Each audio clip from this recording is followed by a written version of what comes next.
All right, ladies and gentlemen, how are you doing today? Hopefully well.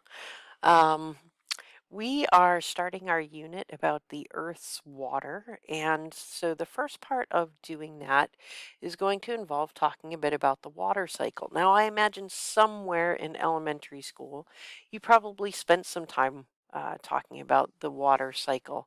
It's kind of interesting to think about the fact, really, that the water that is a part of the earth today, whether it's water that's under the ground or water that's in the ocean or lakes or rivers or streams, water vapor that is in the air, rain that is coming down somewhere in the world right now, um, all of the water that's a part of the earth today is the same water molecules that God created thousands of years ago. And so uh, it's really you know, kind of blows my mind a little bit to think about that fact and the fact that um, this water has just been cycling throughout the earth, taking different forms and different states of matter.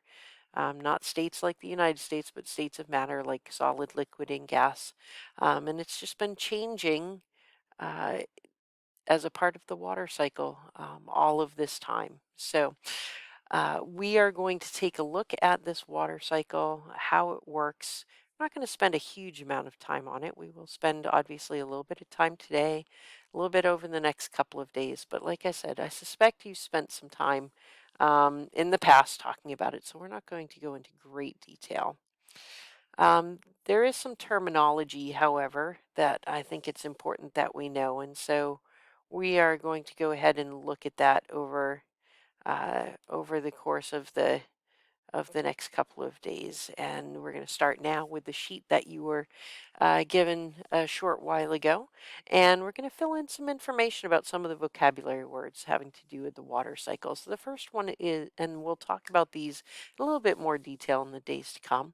The first one is evaporation. And so that is the process of a liquid changing into a gas, so water changing into water vapor. And this can happen because of an increase in temperature or pressure. So, for instance, when we heat water up on the stove, it evaporates more quickly. Then we see the steam, which is the process of the water becoming water vapor in the air.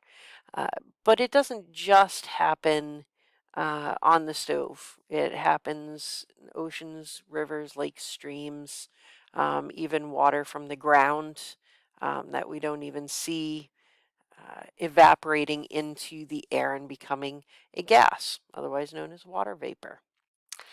Sublimation is another way that water gets into the air.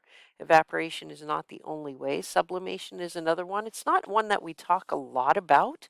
Doesn't happen frequently, at least compared to evaporation, which is happening all around us all the time. Sublimation only happens in places where there's snow and ice. And in that process, the snow and the ice actually change to water vapor without ever melting into water. So they actually, it goes directly from being snow going right into the air and becoming water vapor, which is a little unusual, but it does happen in certain circumstances, in glaciers and mountaintops often. Transpiration is yet another way that water gets into the air, into the atmosphere. And in this case, plants end up absorbing water up through their roots, and then they give off the water vapor. Excuse me, sorry about that. They give off the water vapor through their leaves. So, this is all a part of the process of photosynthesis, where water gets taken in by the plant up through the roots, out of the ground, up through the roots, goes up through the stem or the trunk, depending on if we're talking about a plant or a tree, or a smaller plant or a tree. And then the water moves out into the leaves and it exits the leaves through the bottom of the leaf. There are these small holes or pores called stomata, and the water vapor actually leaves the leaf and goes out into the air. So that is yet another way that water gets into the air. It's kind of a special kind of evaporation known as transpiration.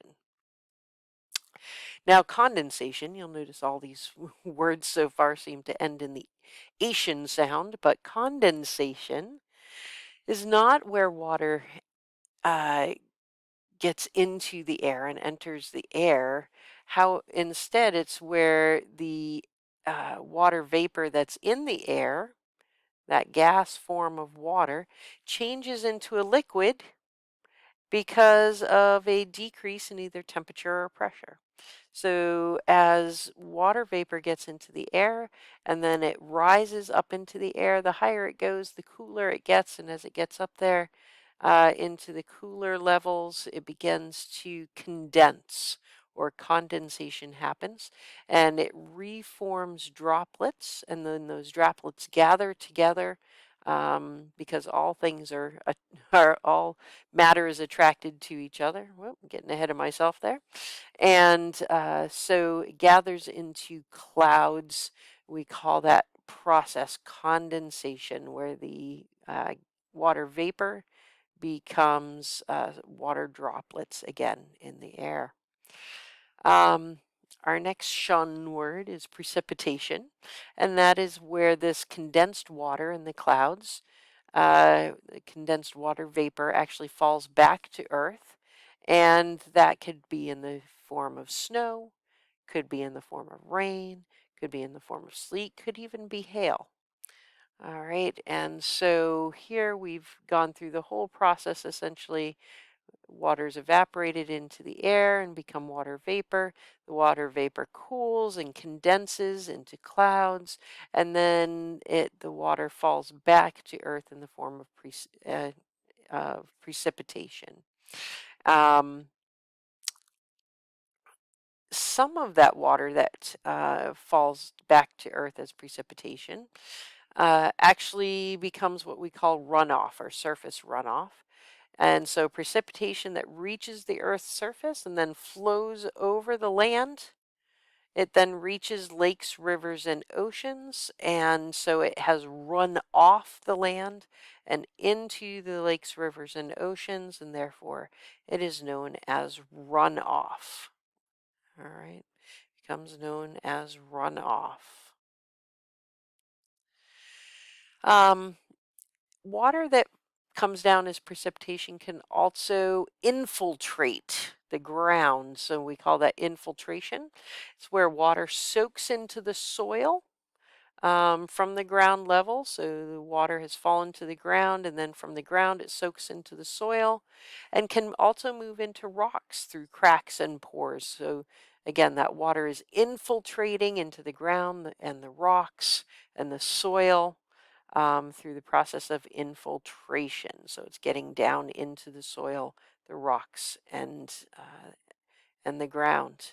And then water that has precipitated, that has fallen back to earth, um, goes through, can also become a part of accumulation. So water that collects in the rivers, lakes, oceans, maybe other bodies of water like ponds and streams, or even it can gather in ice caps or glaciers if it's cold enough. But when water gathers together in a particular spot, that is called accumulation. So it precipitates, the water runs off the land, so we have surface runoff, and gathers or accumulates in these different areas. And so all of these things are a part of the water cycle, which we will talk more about in future days. But for now, go ahead and finish coloring, assuming that you have filled in all of your blanks. Have a great day, everybody.